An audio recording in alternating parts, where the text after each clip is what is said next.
Now it's time for our valedictory address. I request Professor K. MANIKUMAR sir, former Vice Chancellor, Swami Vivekanand University, Sagar, Madhya Pradesh, and he was also a former professor and head of the Department of History, Manonmaniam Sundaranar University, Tirunelveli. We are really very happy to have you, sir. And he is also an author of many books and new ideas. Please welcome, sir.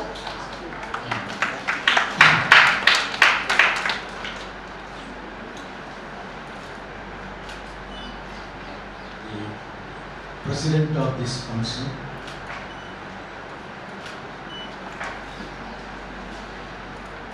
appreciating the registrar of this university, Professor Nadu,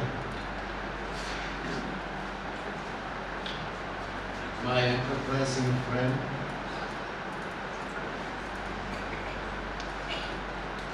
and scholar, Professor Prof,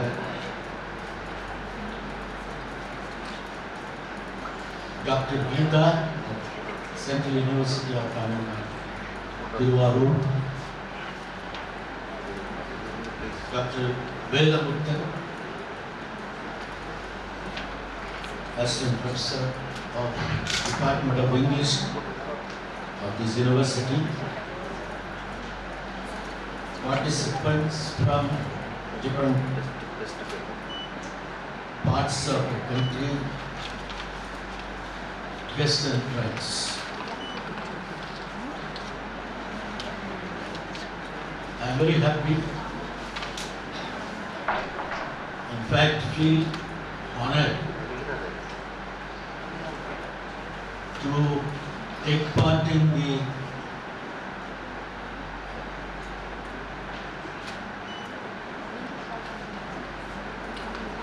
seminar on a very topical and in contemporary context relevant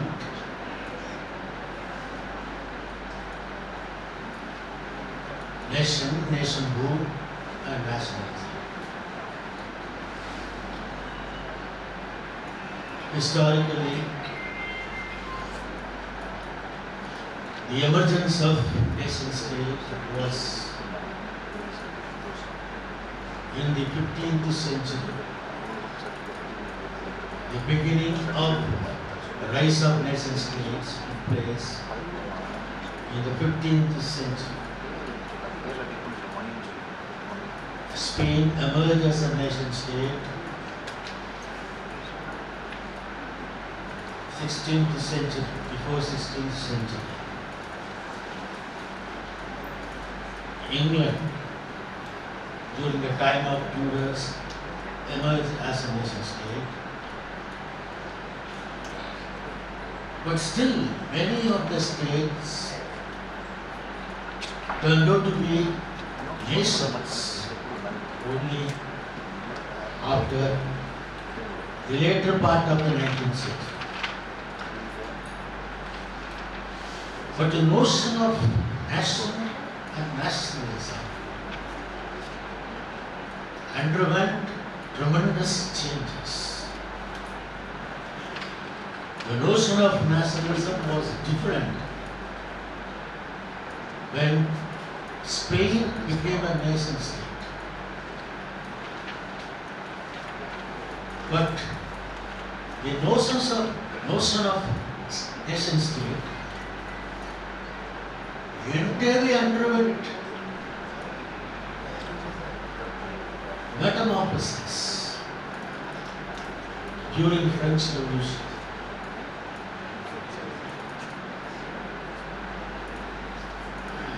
How many of you know that for the 1792 French Constitutional Convention, the great political activist Thomas Paine was invited to be part He was Anglo-American. He was in France during this phase of 1792 to 1802, almost for 10 years. He was not citizen of France, but even then he was inducted into the Revolutionary National Convention.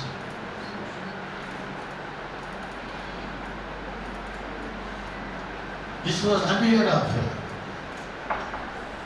And then similarly, when Italy became a nation, the first task was the earlier Prime Minister of Piedmont and Sardinia, because Piedmont Sardinia kingdom led this movement for unification. After this territorial unity was attained, the first declaration, a statesman of the statesman of Italy, Massimo, was, we have made Italy, but we must make Italians. Therefore, the notion of nationalism, which was related to ethnic unity, totally changed after French Revolution. Thereafter, Oxford English Dictionary in 1908 said the notion of nationalism was, particularly this nationalism envisaged ethnic unity. But nationalism in the later half of the 19th century envisaged political unity and independence. So in this way, nationalism as a concept was not static, underwent changes.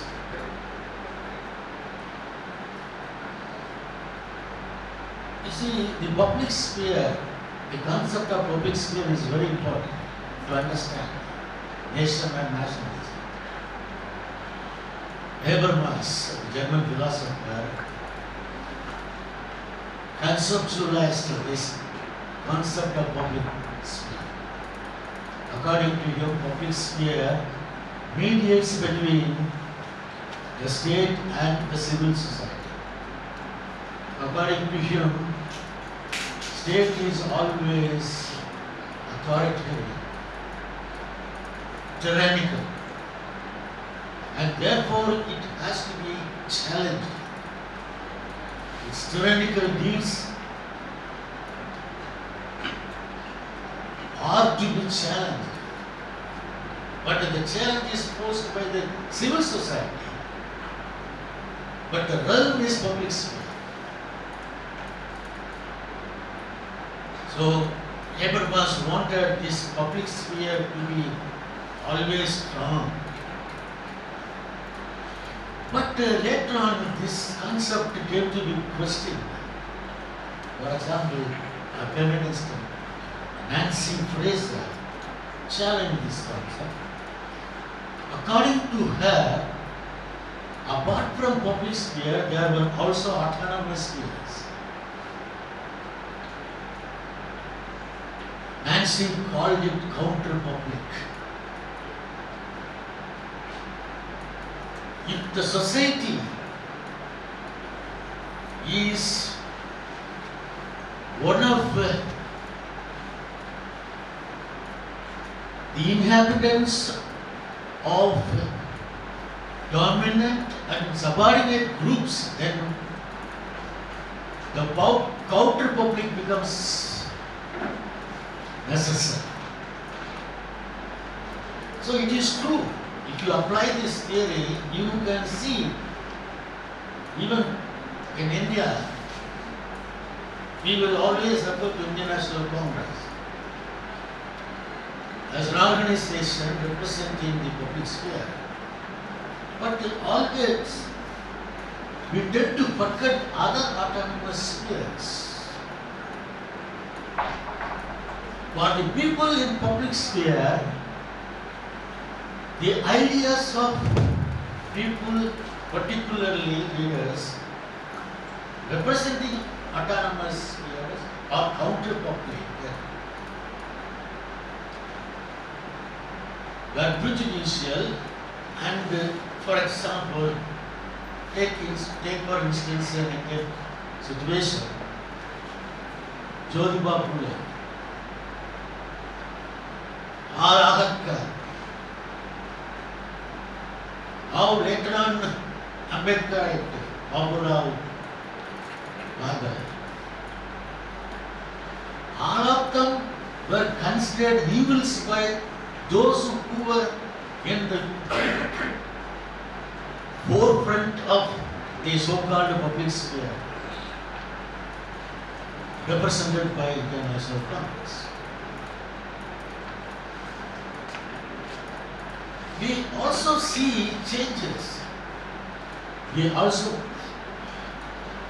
see the transformation taking place in India too.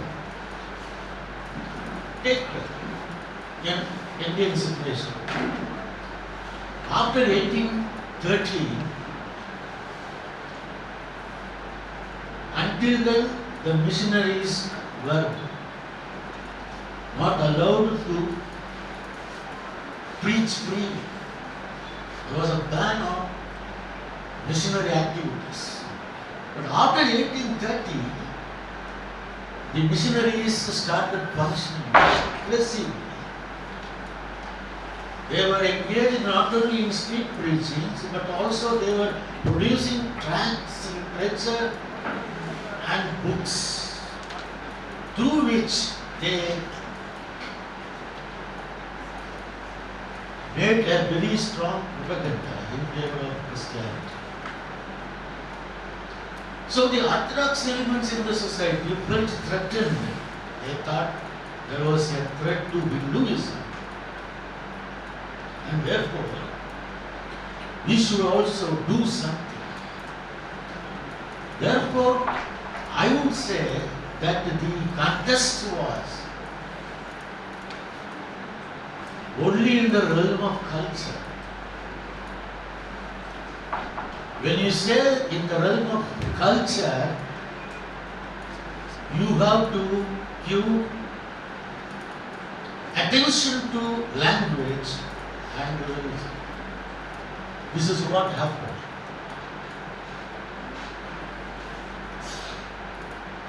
In fact, as students of literature, you must be very familiar with the writings of the early intellectuals. Raja Rammohan Rai was not only social reformer but also a pathfinder in politics. He wrote to the British Governor General saying that education through Sanskrit would lead the country into darkness. He wrote to the governor. He pleaded for Western system of education. According to him, sometimes the conquered country needs the support of the conquering countries. According to him, again, it was in advanced stage of civilization and therefore India has to equip itself to cope with the challenges ahead. This was a position taken by Raja Rammohan Rai, but this was viewed critically later. Because again, religion. This was about a language. They call a system of education, they call a system of English education. impressed persons like Raja Rammohan Rai. Professor Prabhakaran was referring to the establishment of Hindu college even as early as 1870. Intellectually, Bengal was far ahead of other two presidencies. This is another story, but because of English education provided by Hindu college and also number of schools established in Bengal, the first generation of intellectuals originated from Bengal. And therefore, we see every intellectual arguing.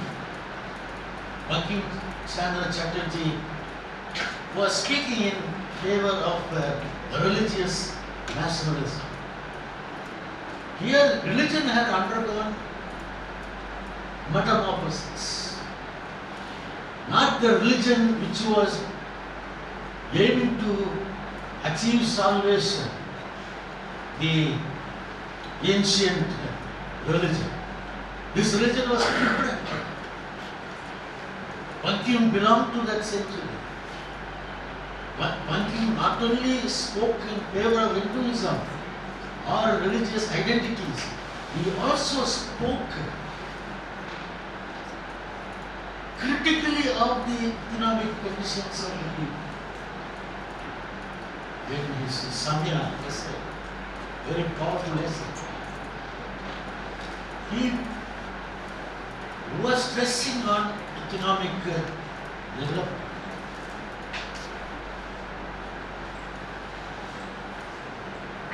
At that time only, we find Swami Vivekananda.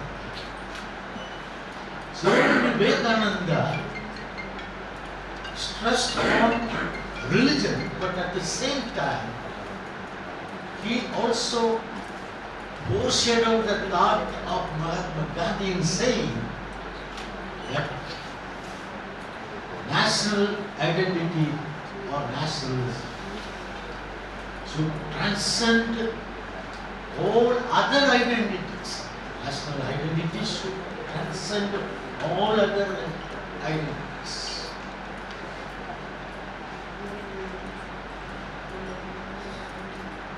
Because I have no time to elaborate on each and every individual belonging to this group of intelligentsia, but it is very important to note that Dadabhai Naoroji represented a different generation. He was also an admirer of British rule. The title of book he wrote was Poverty and Un-British Rule in India. He saw British ruling in a different way in England. So this is not British, this is un-British. He explained the very character of the British rule. He said, according to his own understanding, the early conquerors, early invaders came as butchers. They hacked here and there. The country bled. But soon it recovered. The wounds healed. But the British have a scientific scalpel. With that scalpel, they cut to the heart of the nation.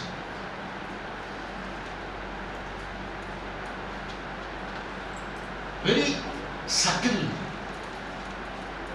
plastering it with the talk of civilization. As you all know, they considered necessary for the British to establish the rule in several parts because theirs was a civilizing mission. So the role here in India at that time, they said, was to civilize the uncivilized. But Dadabhai Naoroji did not stop with that. He even questioned the economic policy, exploitative policy. The British very ruthlessly adhered to laissez-faire policy, non-intervention. This policy of non-intervention was extended even to famines. That was after 1833. They never bothered to intervene in times of famines and droughts. So we see hundreds and thousands of people dying in the streets, prompting them to move out of the country to seek a livelihood. That he says he was opposed to laissez-faire policy because it asked, how can there be an equal race between the cripple and a healthy man with a horse to ride? That was how he posed this. So you see the change from the time of Raja Ram Mohan Rai to the time of Naoroji. And then Dr. Prabhakaran was referring to Anand Kumarasamy. I too wish somebody present at the Anand Kumarasamy ridiculed the concept of white man's murder. He said it's not white man's murder, it is white brill. Rule of British, nothing but white brill. He was not very happy with the representations given in the Viceroy Council, or they created legislative council and of course Indians were accommodated. He was not happy. He says, how can an Indian be content with this? Can an Ulster Unionist party be satisfied with a berth in the cabinet, British cabinet? Then he again poses, will John Eliot Burn over here, Irishman, accept when there was a demand for home rule movement, home rule government, accept the presidency of Board of Trade? Such questions not from Anand Kumarasamy. He was not averse to English education, but at the same time, he sees as extravagance. So you have a lot of themes and concepts explored in history and historical literature. First time I see history is given a new meaning in this department. History was part of literature, fine. But what kind of history produced, but what were the ideas in literature?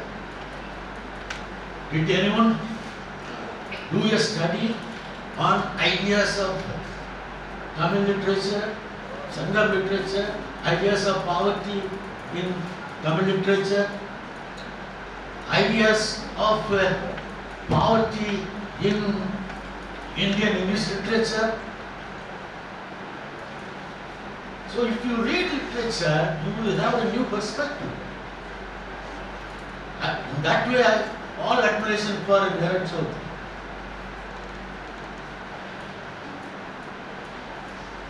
You may not agree with him on several points, but you read his autobiography of an unknown man. he was a failure in studies. Particularly, he did not get through in his MA examinations. In those days, you can make only 3 attempts to be clear. If you get plucked in one paper, you have to again do all the 7 courses. So it's very difficult, only 3 times. So he tried, but because of his health, probably because of certain circumstances, he could not complete. What do you think of his scholarship? Read that book. Not only that, read any of the content of Sir's. Scholar, Maximally a scholar extraordinary. A passage to England, a counter to Ian Pascal. So, Vivekanand says, for the first time in India, liberalism failed in 1905. In the Swadeshi movement, those who triumphed happened to be representatives of Hindu nationalism.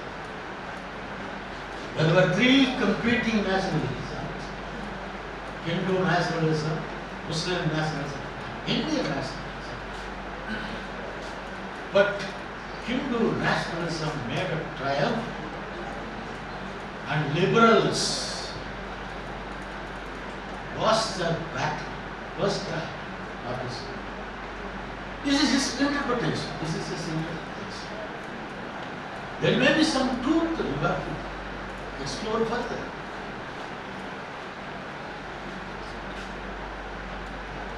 Then, that's why Aurobindo was very careful.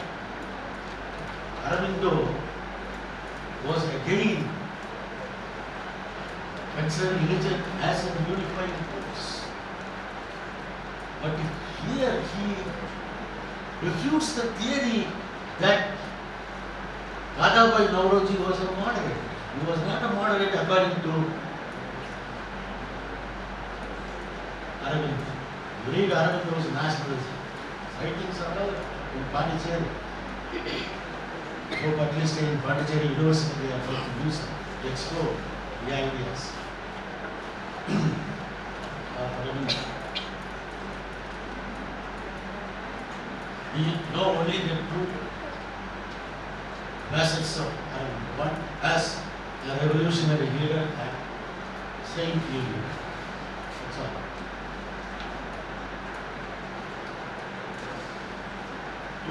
For want of time, I just conclude by quoting from Swami.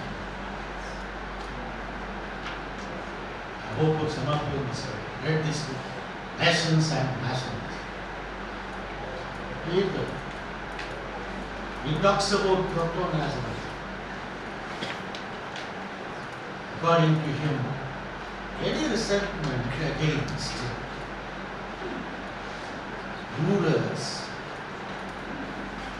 conquerors, and exploiters, recognizable by color, custom, and costume, then it should be considered whether it is an outrage or rebellion. It should be considered proto-nationalist protest. Proto-nationalism provides the base on which later on national movements are built. And same Eric Hobsbawm concludes after discussing several theories of nationalism, comes to the conclusion and says, if nationalism tends to unite people, it is legitimate. If it tends to divide people, then it is illegitimate. So these few words I congratulated Professor Prabhakar and his team for organizing this seminar and conducting it successfully. And I think the message is now very clear that there is a lot of scope for research, not only by reading the novels and poems, but also non-fictions or historical literature.